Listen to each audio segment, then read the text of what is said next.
From the golden age of storytelling, welcome to Truth Meets Fiction. And now, our feature presentation. A corpse that wouldn't stay dead. A pistol with a silencer on it and a fortune in a black satchel. Spelled death for the big city boys when they finally got together in Lonesome, Arizona. Population, 802. From the pen of Raymond Chandler, outstanding author of crime fiction, comes his most famous character as CBS presents The Adventures of Philip Marlowe.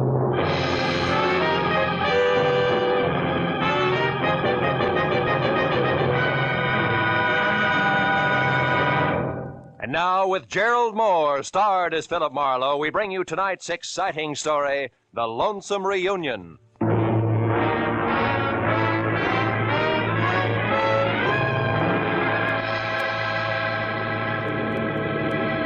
At 8,000 feet on a clear afternoon, you can see enough Arizona real estate to become an authority on the subject. And as I huddled around a circle of window aboard an American Airlines flagship and gaped like a 2 weeks with pay vacationer at the carpet of sand, stone, and cactus unrolling a slow inch at a time below, I was impressed.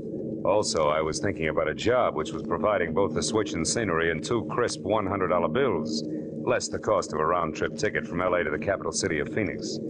But then, at the thought of money, I stopped sightseeing and started to think about the work ahead and how easy it had sounded that morning in my office when Kay Gordon, who was something pretty and blonde but slightly tarnished for 28, had hired me, all in one breath. Marlowe, my brother Joe Gordon is in a room at the Granada Court Hotel in Phoenix, Arizona. In one hand, he no doubt has his usual smelly cigar. In the other, a small suitcase filled with a mess of papers, all legal, all proper.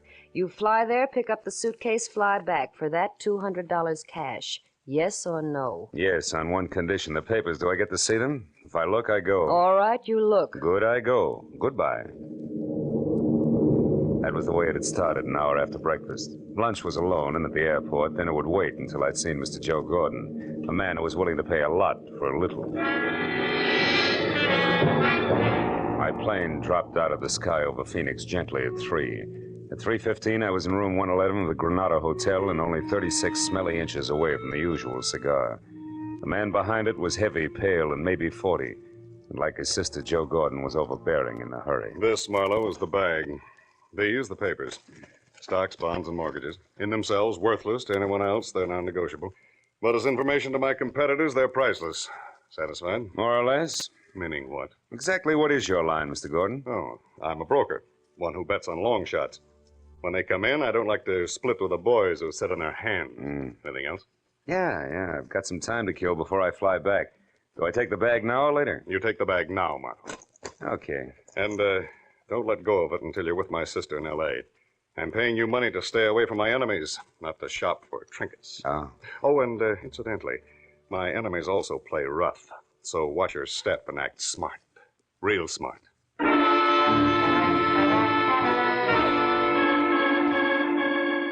I still had 2 hours to kill when Gordon locked the bag and handed it to me after dropping the key in his pocket. So I decided to take a room there at the Granada Hotel, shave, shower, and stretch. The sleepy clerk in the lobby was not in a hurry, nor did he hear anything I said the first time. So when I finally got to my suite on the second floor, which had as much elbow room as the inside of a lifesaver, 30 of the idle minutes were already gone. I locked and bolted the door, checked all the windows carefully, and then peeled off my shirt, broke out my shave master, and reached for the knob on the bathroom door. But I never made it. Because as the door swung open, I caught a glimpse of a fist the size of a cantaloupe starting from my jaw. Oh! Now, stay right there, Buster. The first time I swing, the second time I shoot, and I do both good. Equal nice, huh? Everything all figured out ahead of time.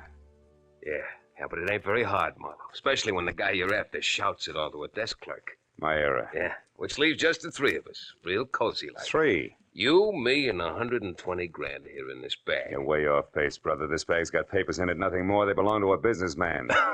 I said something? Yeah, sure. Very funny. Look, Buster, Joe Gordon's no more a businessman, and his real name is Joe Gordon. So after I leave, you go back to Sam Dietrich in room 111 and tell him that Marty Stopka says thanks. For what?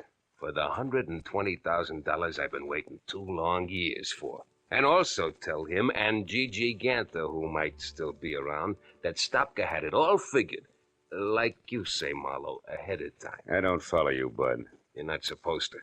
Just turn around, face the wall, and listen carefully. You tell Sam Dietrich that I knew he'd pull something like this just as soon as he got back into circulation. You got that? Yeah. Word for word, Stopka. Good. Now all you have to do is remember.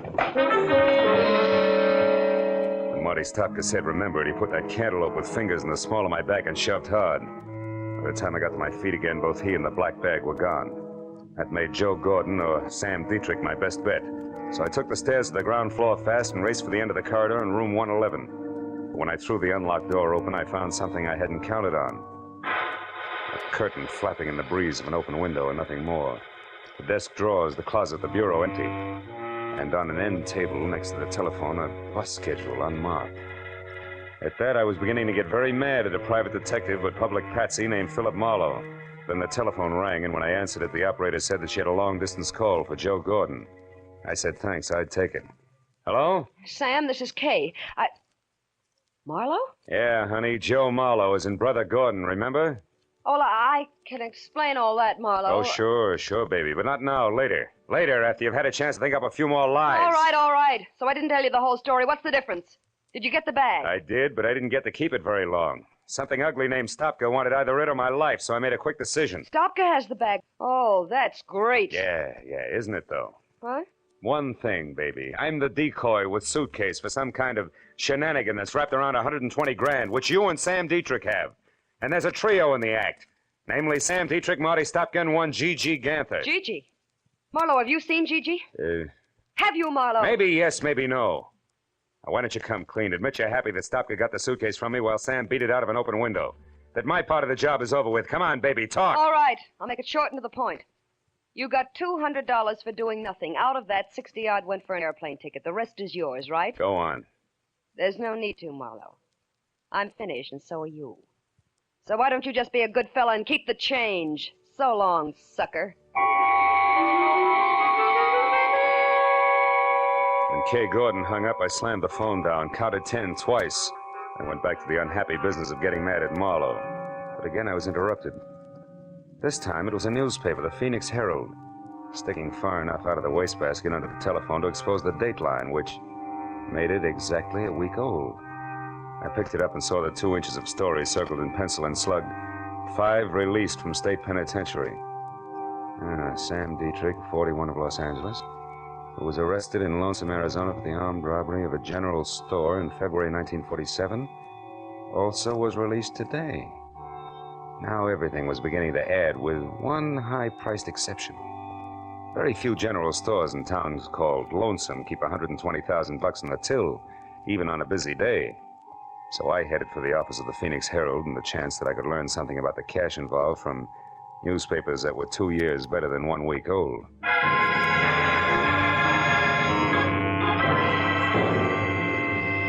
Minutes later, I was in the back shop of the Herald receiving facts willingly supplied by a sandy-haired linotype operator with a sad face who had never heard the word forget. That's right, mister. It was the Second National Bank and Land Company here in town. Held up at 1:10 p.m., February 7, 1947, by 3 men who took $120,000 in unmarked 10s, 20s, and 50s. One was badly wounded in a running gunfight, but they all got away clean. No arrests, no suspects? Other than the usual rigmarole of trying to pin the job on every 2-bit stick-up man hauled in the next 6 months, no. Anything else? No, thanks. I don't think... Say, wait a minute. Lonesome, Arizona, that unmarked bus schedule. Tell me, do you happen to know where something called Lonesome is, and if so, how a guy could get there if he doesn't have a car? Sure. It's 87 miles west of here, and the bus will do the trick. But not anymore today. Oh. The only bus left an hour ago. Now, young fella, you tell me something. What in Sam Hill is Lonesome and a bus departure got to do with a bank robbery was pulled 2 years ago? Where I stand right now, Dad, I can't say. But when I get to Lonesome, ask me again. I may have the answer for you.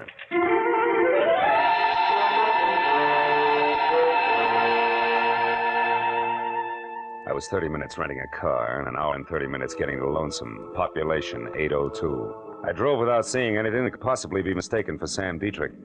And I was about to turn back when I saw something that brought my right foot down hard on the brake. It was a brand new green Nash standing outside a motel. California license plate. I got out of my car and got a look at the registration card wrapped around the steering wheel. It said Catherine E. Gordon. The motel only had 3 cabins that showed any light. The first belonged to the manager and the second to Kay. Close to an open window, I saw the man Kay was talking to. He was an ex-convict and part-time broker named Sam Dietrich. All right. So Marlowe knows he was set up for Marty Stopka. Who cares? We're here, and so far Stopka isn't. And if and when he does show, we'll be gone. But the real black bag's safe in our hands. Yes, but what about Gigi, Sam? I told you Marlowe mentioned his name. And I told you to forget it. Marlowe must have been swinging in the dark. Gigi can't be alive, Kay. He was badly hurt when Stopka and I got clear of the bank. But why wasn't his body found? I don't know, Kay. I've told you that 1,000 times. Now, look, honey, why don't you just relax and think of us a little, huh? Gigi's dead, baby. There's only you and me. Sam, you know how I feel about that. I love Gigi. The only reason I'm helping you, I don't want anything to do with this money. I only want to know for sure about Gigi. Okay. Did you get a line on Leland Mills, the name that was on that mailbox 2 years ago? Yes. He owns the place and lives there alone. A once-upon-a-time small ranch on the last block in town, coming apart at the seams. Mm-hmm. What about Mills himself? He's an old duffer, maybe 50. Lives close to the fireside, day in and day out. Good. That means I can handle him without any trouble. And now, look, baby, it's 7 now. At 9, this town will be fast asleep, and at 10, I'll take care of everything.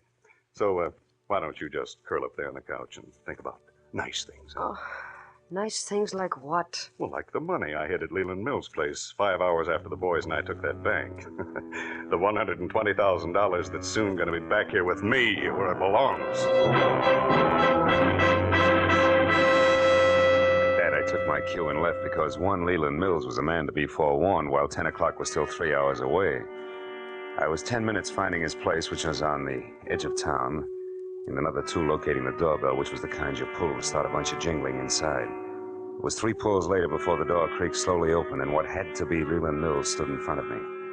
He was shaggy, gray hair curling on the sides of his neck, a face with 1,000 crisscrossed wrinkles and dirty old clothes. Everything I'd expected with one exception. Gripped firmly in both hands and pointed directly at my head was a long rifle. Who are you? Mr. Mills? Maybe. Well, I'm a private detective named Philip Marlowe, also someone who knows that there's $120,000 in cash hidden here on your grounds. $120,000? To the penny, yes. 2 years ago, Mr. Mills, a Phoenix bank was robbed by 3 toughs named Dietrich, Stopka, and Gigi Ganther. Gigi?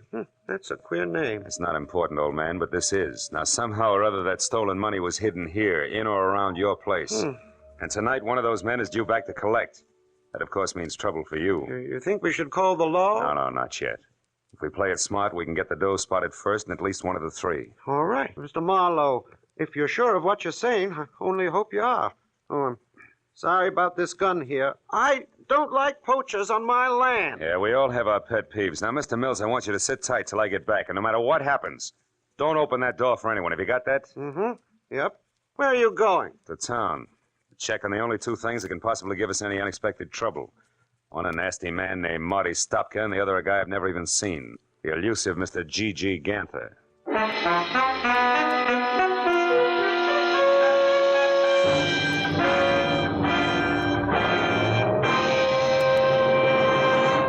In just a moment, we will return to the second act of The Adventures of Philip Marlowe. But first, that elusive phantom voice will be back on CBS's great show, Sing It Again, tonight. And the prize for identifying him has now climbed to a value of $24,500. Yes, for music, suspense, and sensational prizes. Don't miss the Sing It Again show tonight over most of these same CBS stations. And now, with Gerald Mohr starred, we return to the second act of Philip Marlowe and tonight's story, The Lonesome Reunion.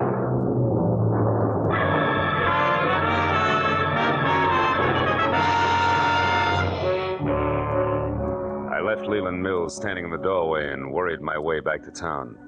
If Stopka and Gigi Ganther had no more trouble getting to Lonesome than I did, a reunion about as quiet as a truckload of hot dynamite was due to take place any minute. I passed the motel where Kay and Dietrich had holed up and saw that her car had been moved into the stall between cabins and draped with a blanket to hide its California plates. So they were thinking along the same line that I was. At the hub of town, I parked and started to case the lively spots on Main Street, which took me all of 10 minutes at a slow walk. But a short side-of-the-mouth conversation with a couple of resident sports revealed that the local underground stemmed from the Red Dog Cafe, a warped wood two-story wiki-up on the one side street in town. It was operated by a hard-bitten blonde, 160 pounds of Western motif, complete with Stetson, red flannel shirt, Hickok belt, blue jeans, and the name, Flora. She sat at a table at the back of the barroom, lending a cynical ear to nobody else but my old pal, Stopka. I walked up behind him, and when he turned around, I hung one on him. A good one! Hey!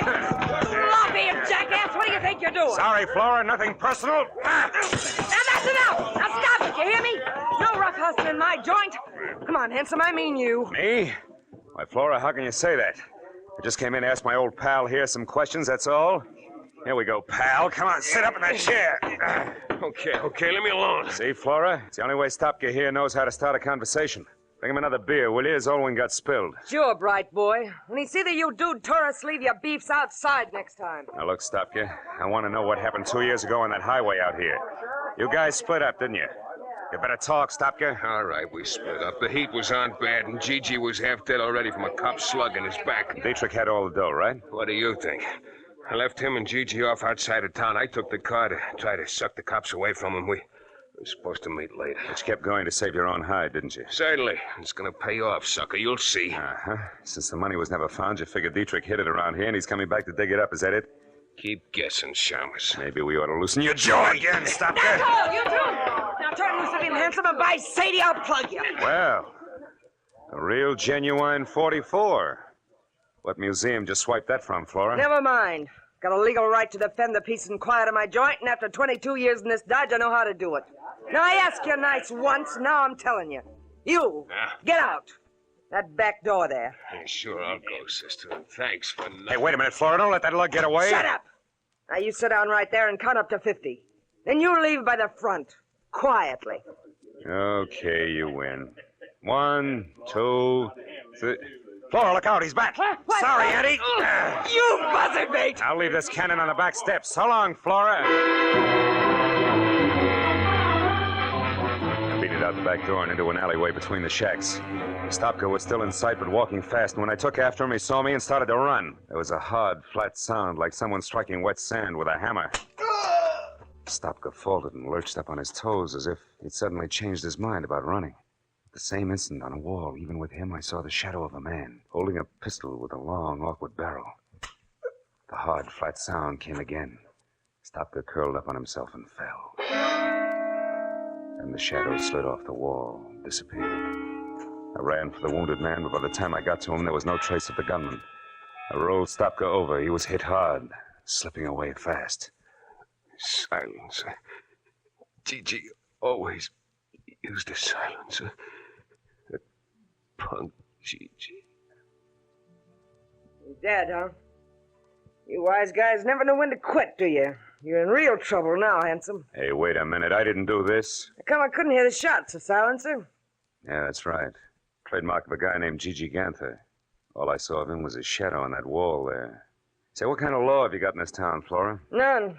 Except the highway patrol, they stop in every night. Okay, call him. Get him over here.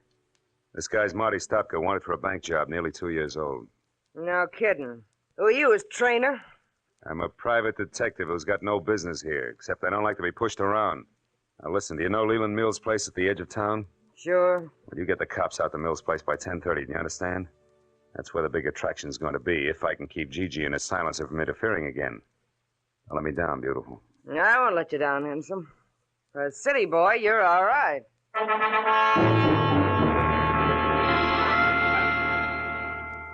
I stuck to a back road and drove with my lights out until I was a good, safe distance beyond Leland Mill's ranch.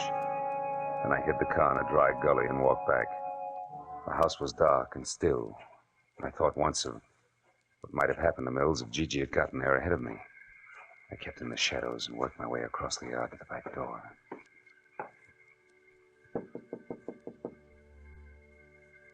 Who's there? Marlowe, open up. I was beginning to worry. It's pretty near 10 o'clock. Yeah, I know. Seen anybody so far? No. Nope, not a soul. Been watching close, too. Did you find them men, that G, that Stopka? Yeah. Stopka's dead and as killers due to show up here any time now. Oh. We're going to have our hands full. Wait a minute, is that a car? Sure sounds like one. Yep. There, you can just make it out. Turned in down by the culvert and stopped. Yeah. I think a man got out. Yeah, there he goes, across the field there behind your shed. It's Dietrich. I'm going out now, Mills. You stay here. No, I'm going too. That fellow's heading right for my water tank. All right, he's heading for your water tank. Don't get excited. You'll tip our mitt. Now, get this, Mills. You've got to stay here and watch for Gigi. He's bound to show up, and when he does, you better have that rifle of yours handy because he's a killer. Do you understand? Yep. Sure, I understand. Don't worry, Marlowe. I'll keep my eyes open. Don't you worry about a thing.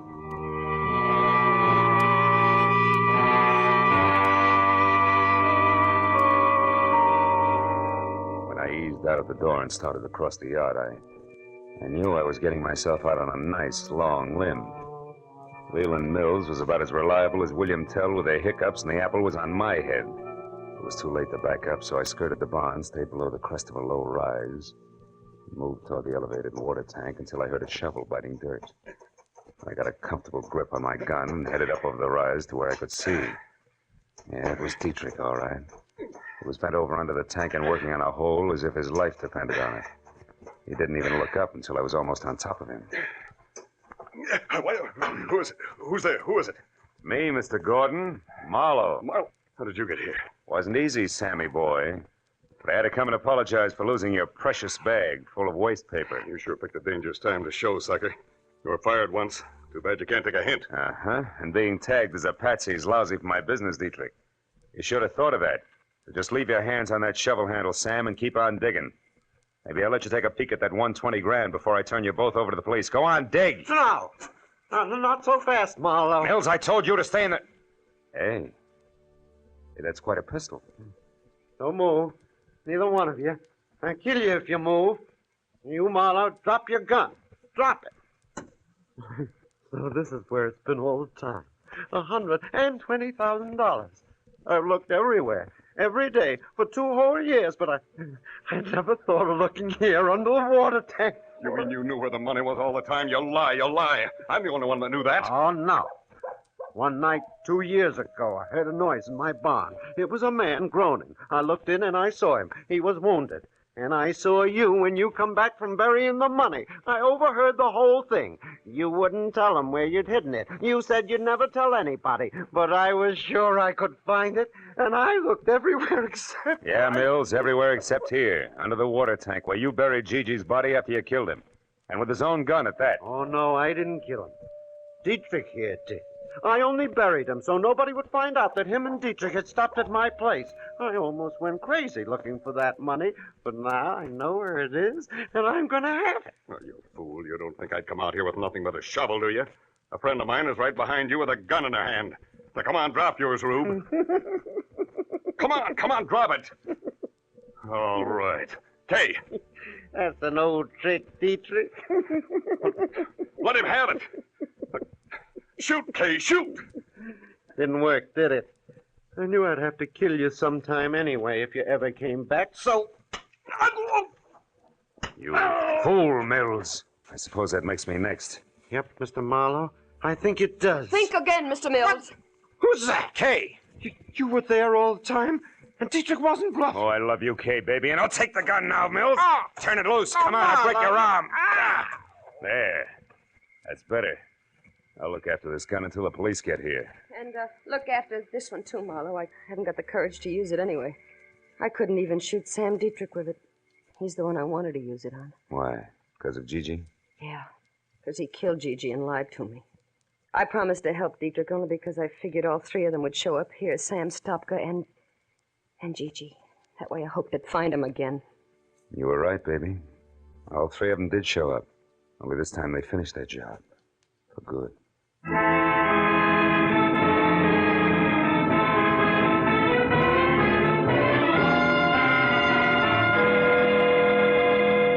was 10:30 on the nose when we got back to the house, and the highway patrol had just pulled up. So the question and answer period started, and by the time it was over, all the field work finished up. 4 hours plus had gone by. It took some fast conversation and a lot of promises to stay handy, but finally, Kay was left with me. After all, her only real mistake had been falling in love with the wrong kind of a guy. When the last patrol car drove away, the desert was suddenly very still. The stars were small and sharp in the clear sky. The air was cold. Maybe that was why Kay Gordon trembled. Marlowe, I'm sorry about all this. I got you into it, remember? Mm-hmm. You also got me out of it, Kay. Well, I can forget about Gigi, now that I know for sure what happened. And all because of a jerk named Leland Mills. No, Mills was a desperate guy, Kay. After he buried Gigi, he just about went nuts trying to find the money. When he finally realized Dietrich was the only one who could lead him to it, he shot Stopka and would have killed anybody else, keep him from interfering with Dietrich until he uncovered the hiding place. You know, in a way, Marlowe, it was a horrible trick of fate. They both picked the same place to bury things. Not really. Mills and Dietrich had the same jobs to do, under the same conditions. They each had to bury something in a hurry and in the dark. So both of them picked a spot where the ground was soft and one that was clearly marked at the same time, under the water tank. Yeah. And it... Marlowe, I'm kind of scared. I don't like this place. This spooky little town. It's the end of nowhere. Yeah. I wouldn't be caught dead here myself. Let's go, baby.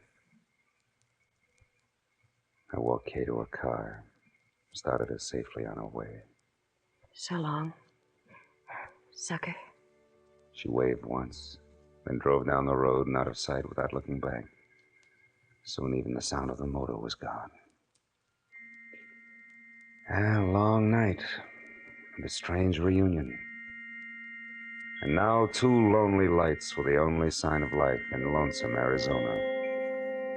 I stood on the empty highway for a few minutes and listened to the immense quiet of the desert.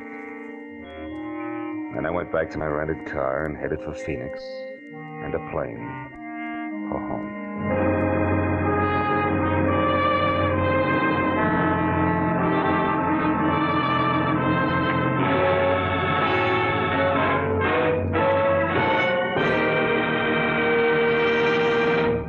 The Adventures of Philip Marlowe, created by Raymond Chandler, stars Gerald Mohr, and is produced and directed by Norman MacDonald. Script is by Mel Donnelly, Robert Mitchell, and Gene Levitt. Featured in the cast were Joan Banks, Edgar Barrier, Virginia Gregg, Jeff Chandler, Bill Boucher, and Jack Crucian. The special music is by Richard Orant. Be sure and be with us again next week when Philip Marlowe says... It was a weird racket that mushroomed in a world of gaudy canvas, and the man with purple hair, the inquisitive midget, and the lady with strong hands each played a part. But all that was only a sideshow when death got into the act.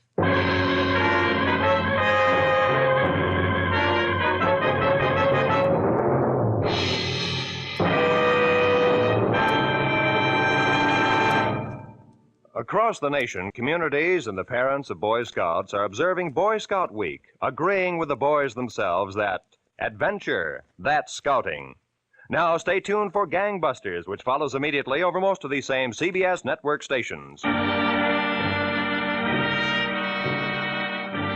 This is Roy Rowan speaking for CBS, the Columbia Broadcasting System.